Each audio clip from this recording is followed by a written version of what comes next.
and welcome everyone to Module 1 of your Shift Network course, Quantum Energy Healing, Advanced Practices for Working with Quantum Fields, Enhanced Clairvoyance and Intuitive Healing with Cyndi Dale. Today's session is titled, Direct Your Extrasensory Powers Through a Chakra or God Spot. I'm Isabella, your host. Please join me in welcoming Cyndi Dale to the session. Welcome, Cyndi. They're all yours. I'm so very excited to kick off our 12 weeks, and I do think we go all in a row during our time together, which I always enjoy doing. Sometimes it's nice to kind of take a break, but we're really building toward a better understanding of who we are and how to use quanta, how to use those itsy bitsy subatomic particles that make up absolutely everything and designed your universe and the universe. So I think we're going to have a lovely time crescendoing and going into all kinds of enjoyable corners for healing, for gaining guidance, and for doing manifesting. Before we kick off, I'd just like all of us to take a couple minutes and a few deep breaths. As I acknowledge that the word for spirit and breath are one and the same in many different languages. And so that you know that every time you're breathing in, which is a natural function, you're allowing your own spirit and the greater presence, the greater spirit, to fill you, to deepen you, and to enrich you. And know that every time you exhale, you're giving permission for your own essence, your own spirit, that which is greater, and your spirit allies to release from you whatever you're ready to let go of. Whether what's leaving was yours to carry, or simply a burden, or that which you've worked through and you are complete with. As you breathe, I invite you to settle into the very center of your chest. We're going to talk more about that space later in our time together. That's your God spot. That's your divine center. That's where your essence, your true self, your spark is always commingling with the greater presence. It's in the very middle of your heart chakra. And I just want you to rest in there and be. And feel the fluidity, the light, the emanations, the ease. How you can be perfect and imperfect, and actually they're the same thing within this space simultaneously. Know that present for you are allies, visible and invisible, who are assisting you. And again, whatever it is you might call the greater one, the goodness, the source, Allah, God, Gaia, whatever name or sense of love suits you and matches who you really are. And as you breathe through, know that you've really just accomplished two of the important protocols we're going to be talking about today. Some of you already know them: how to be in your God spot and how to open with ease, alacrity, and safety. So I encourage you to just stay within this place, within this space while we're gathered. We'll talk more about it later. And just breathe your way back to being fully present and here, opening your eyes when you're ready. Hi, everybody. Welcome to the Quantum Adventure. I think that's what we could be calling it instead of just quantum healing, because I think it's more of an adventure into science, spirituality, your own spirit, the science of energetics, whatever it is we want to call this. The purpose for me in presenting quantum material, kind of intersecting with information about chakras and intuitive gifts and powers and, kind of different types of illnesses and ways to work energetically on self or others, is really to help us quicken and speed up our change process. I think we all know that we're in a metamorphosis and we get a little, can we get going? Can I just hurry this along a little bit? Or, when is the good stuff just going to come to me? I've been trudging for a really long time in at least one area of our lives. So I know for me that I come from a real, kind of place of having worked with these ideas, for several years, and even more over the last 2 to 3 years, anything that is about quantum, I've personally seen huge changes in my life and in my way of well-being, everything from physical health to a better sense of understanding myself and, just being good with myself. Kind of when you screw up, when, you run the dishwasher the wrong way and, it explodes or whatever it is, this is about ease and this is about joy. And that's what the walk is supposed to be about. There's enough hard stuff. And so with working with quantum, we're literally working with those tiny little, hugely impactful and important subatomic waves. That's what they really are. And we're going to give some structure to that idea. We're going to give some rules and principles to that so we can really explore through all kinds of venues. Today is a lot of setup, but we'll be interacting, we'll be doing the doing as well. In general, I'm going to give you a little bit of backgrounding just on energy, etc. I'm going to talk about the universal and the personal quantum intelligence fields. We're going to talk more about those. This is sort of like laying the groundwork with kind of like to get that enthusiasm about why it's so important to understand the basics of how the universe is structured, even consciously, as well as the fact that you have a quantum field that has the codes you need for your life. Thirdly, I'm going to talk a lot about chakras. And one of my main purposes isn't that you memorize everything there is to know about the 12 chakra system that I work with, but so that it goes over the different types of intuitive powers you can draw from. Each of you have either been in the 7-part clairvoyance program that I just did, and or you've received it and you haven't had time to go through it. Most likely, but we'll be really dabbling with different types of intuitive powers. Those are the links to the universe. Those are the links to our own quantum field. So know that you don't have to catch all this information today. We'll be dabbling back in it and pulling it forth with our activities as we go forward. And then I'm going to go over the protocol that we're going to be using over and over again. That I'm probably really most known for. We just did some of it, God spot, spirit to spirit, these really cool scalar waves that do all this healing. And so a lot of this is set up, but I'm going to, even if you've taken classes with me before, I'm going to go into areas and sort of pockets that we haven't explored, because this is a new, we're on the frontier. I think the world is on the frontier of understanding what quantum really is about and what consciousness really is.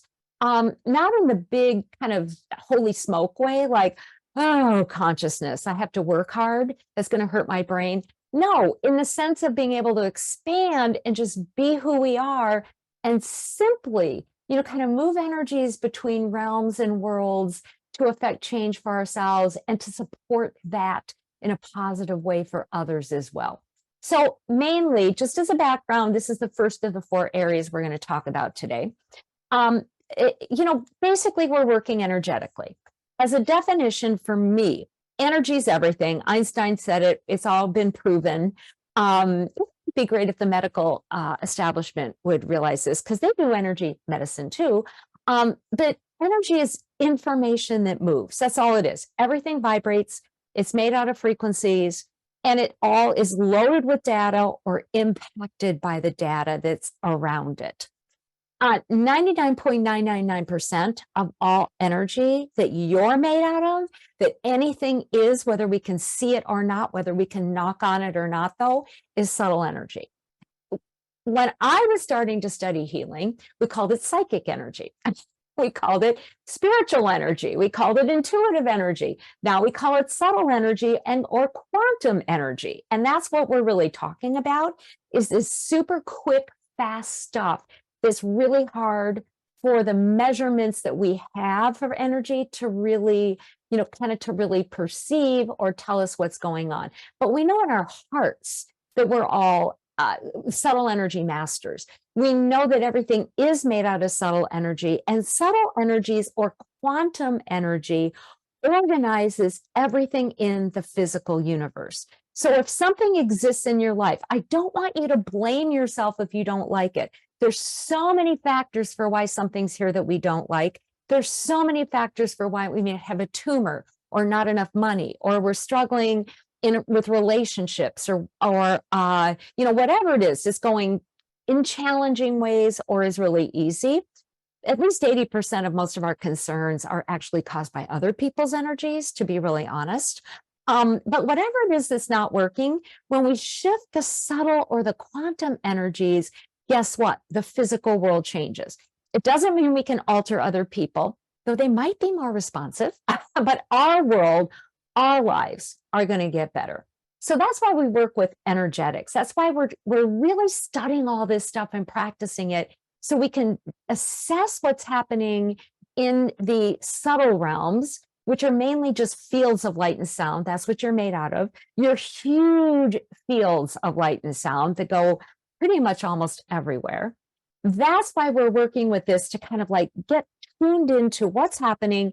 Do we like it or don't we? And can we change it? Or is there something about it that we really do need to keep? In general, when we're working with energetics, when we're doing anything with this fast, slippery stuff that we call quantum, we'll go over the rules of it, kind of as we go through our course too. In general, we're seeking 3 different activities. In general, I mean, you can add to this list, it doesn't matter to me. But in general, we're looking for healing, which is typically releasing what is not working for us. It's a letting go process. We're seeking to manifest, which is to attract in, bring in, or activate what we desire, what we know is supposed to be here. That's what C.S. Lewis calls a miracle, the appearance of what's supposed to be here. And so we're seeking to turn on in 3D what it is that we're really desiring. And we're seeking to gain insight. Maybe from the invisible community of guides. We have a whole unit where we're going to talk about different kinds of beings and forces, the not so good ones, the absolutely great one, the neutral ones, etc. But we're trying to gain insight from that which is not us, or maybe even from ourselves, from a traumatized part of ourselves, from our soul, from something greater, from our own spirit, etc. So that's why we're really working together. And the task is in general to become more conscious, which has 2 parts to it. We want to become aware, but you don't want to become so aware that you're just like fritzed out all the time, that there's too much data, there's too much to focus on. You have too many invisible guides talking to you all the time. That's sort of like crazy making. We want to be conscious of what really fits or suits who we really are and how we want to show and express that in the world. And the second part of consciousness, the first part's awareness, the second part of consciousness is activity, which I like to define activity a bit Buddhistically, which is more knowing when to take action or when to leave things alone. And I'm one of those anxiety-prone individuals that way too often I jump in where fools should not be treading, like me. And so you've had your own life lessons, I'm sure, and mine has been adding that clause on activity, which is, Cyndi, you don't have to fix that. Cyndi, you can just sit there. Cyndi, you don't have to talk. So whichever end of the coin you're on, kind of needing to take more action or just kind of needing to smell the roses, that action part is the other part in general of consciousness. The first part being awareness. For the sake of viewership, I have a great image that I want to show you right now about consciousness. I just want you to take a look at this and just sort of get involved with it for a minute. Look at that power. I actually had a part of creating that image. I did not draw it. I am not artistic, but it's part of something that I have coming out later. But I want you to just take a look at that, because that sort of symbolizes, at some level, you can change the colors, the mood, the ambiance. That's your consciousness. Deep in the middle is your spirit. I'm going to define a couple terms. Your spirit is your essence. That's the part of you that's knowingly connected to the oneness. That's always been that case. It always will be. That's sort of your pure self that can never be damaged. You kind of look around that, you see that snake. I, for myself, think of that snake as kind of representative of our souls. Like once upon a time, here our spirits were all interconnected. We thought it was kind of boring. We weren't really doing very much. And so we created a soul. We allowed ourselves to formulate a compact part of us, our soul that goes through time and space to gather experiences, to share who we are, to learn, to grow, to offer our own special brand of love in the process. And what does your soul need in order to have experiences and to learn and to grow? And, to get damaged and work that through, that's kind of part of the process. We're all sort of wounded healers, aren't we? But it needs a body. And so that's kind of some of these outer expressions. We need form to come through, whether it's this human form or you've been other forms, I'm sure at different times as well, and a mind. Your mind, I believe, is the part of your soul that has gathered all the data of what you've gone through across time. And when you come into a body like this one, like before you came in, here's your spirit, your essential self. Here's your soul with stuff still to learn, but stuff that's also learned as well. All right. Your mind, like this major computer that downloads that information into the body and into the brain. So, and I'm talking about the brain because in a few minutes, I'm going to be talking about your fields, the big, huge universal field and your quantum personal intelligence field. So it's important to have a sense of kind of your formulation and this sort of it's almost like the schematic of who you are. All right. So we have these aspects of ourselves that ultimately we want to work together more conscientiously as well as consciously. So I would say with consciousness and awareness, which is the tool that moves quantum energy, we're adding to our idea that there's awareness, right? There's action or non-action, and there's conscientiousness. So that's what we're working with. So that's the bigger framework that I just wanted to go over this first time. We're energetic beings. We're made out of these 4 aspects of ourselves. And we're all about becoming conscious in a way that's easy, that's beautiful, that enables us to keep healing, manifesting, gaining insight, but so we can really express our spirit. So we can really be here with the ease and joy that I know we've all had experiences with and ever increase that, again, for self or others. So if you have questions about any of those type of ideas, you do have a primer. You can look at it or not. It's not the handouts for this first time, but you have a primer that has a million things in it. And frankly, every single handout I give you has tons of pages.